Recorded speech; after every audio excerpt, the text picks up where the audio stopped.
South Africa has been in a vulnerable position when it comes to external trade. We're generally buying more than we are selling, which has concerned the authorities because the difference has to be paid for by foreign investors that bring in other currencies. Previous figures have been shocking, although there have been times, there you can see the blue, where we've been in surplus. Now, today's figure seems to be an improvement. If you can look at the end of the graph there, the trade deficit, the extent to which imports outstrip exports, narrowed to around 6.5 billion rand in May. That's about half of what economists had been expecting, and you can see that it's much better than what we saw the month before. But the problem is, it seems that we're importing less rather than exporting more, so it's being driven by imports rather than better exports. Let's discuss now. We're joined by the chief economist from Econometrix, Azar Jammine. Thank you for joining us, Azar. So is this good news or bad news? Well, I suppose it's good news. It's certainly reassuring that we didn't see any further big deterioration. But as you so rightly said in your preamble, the main reason for the decline in the deficit is that imports fell so sharply, and especially your machinery and electronics and vehicles and transport equipment. Now, theoretically, those figures should inform one about what is happening on the investment front in the economy, and the fact that they fell so significantly suggests that investment is weak.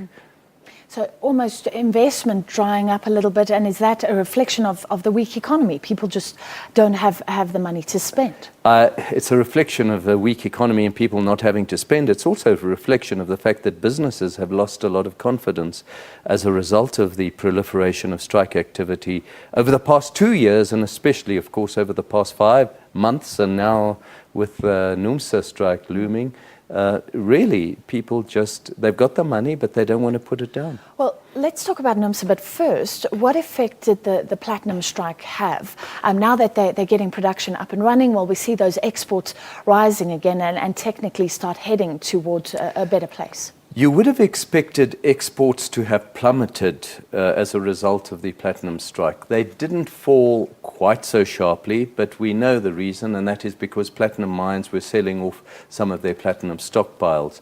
And I suspect that they managed to continue doing so through May as well.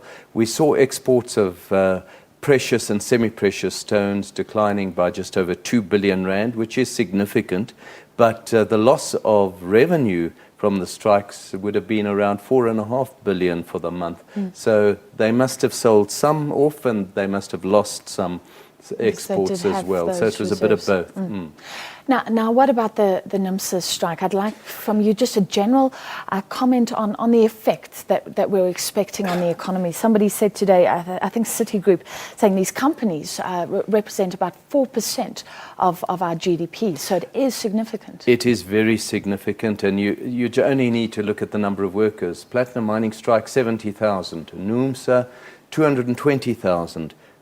Far broader impact on a wide variety of industries, and frankly, it scares the hell out of me. A lot depends on whether this is sustained beyond a couple of weeks. If it's just a 2-week strike, I think manufacturers will be able to catch up in due course on lost production, and therefore the damage won't be too bad. If it's much longer and starts mimicking the platinum mining strike, this is bad news for the economy. We're going to be in recession. Well, that's what I wanted to ask you, because we saw a contraction in the first quarter, but it's not expected in the second. So could we have a dip, then the economy gets better, and then maybe a dip again in the third quarter? Yeah, you could have a zigzag effect, but to say that, to start questioning, is it a recession or isn't it a recession? So in your mind, it's basically a recession if that happens? It's basically a recession if that happens, yes. And we can only hope that the rationale for the NUMSA strike is not as fundamental as that for the AMCU strike, and that the NUMSA strike will be over within a couple of weeks. Well, they are closer together. It looks like 8% compared to 12%. So it's not this huge chasm. Does that bring you some hope? It brings me a little bit of hope, but the militancy of the unions in the past couple of years, and especially this year, make me believe that there is an underlying groundswell of revolt within the working class against the capitalistic class in South Africa, and that there is a feeling that even if it brings down the economy, so be it. That's what is needed to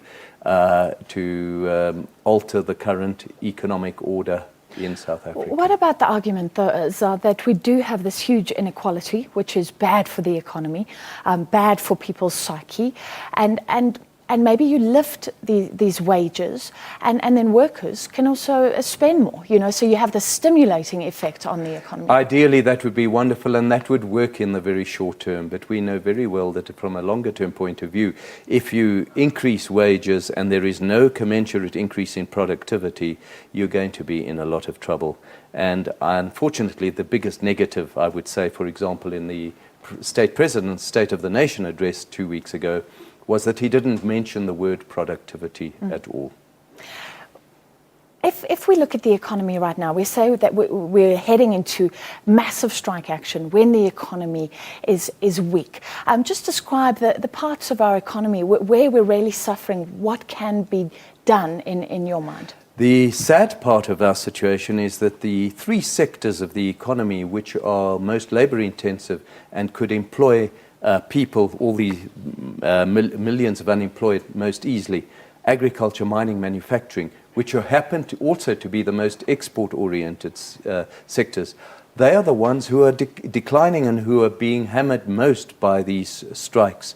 And as a result, you're seeing everyone closing down manufacturing, closing down mining, and moving into services. And that is not a sustainable program for the economy, because it leads to people importing more and more from abroad and not producing it locally, which contributes to the large magnitude of the current account deficit, and it becomes a vicious circle of declining rand, higher inflation, and then potentially rising interest rates, which will be very damaging for economic growth, and then that means less tax revenue and further downgrades in our credit rating. It becomes a vicious downward spiral. And what about investment? Because Anglo making noises again about possibly unbundling Amplats.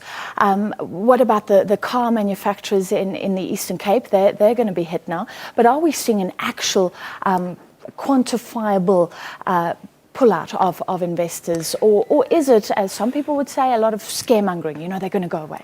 There is a lot of scaremongering, there's no question, but we are not seeing a lot of increases in investment that we would really like to see to create jobs. That is what we're after.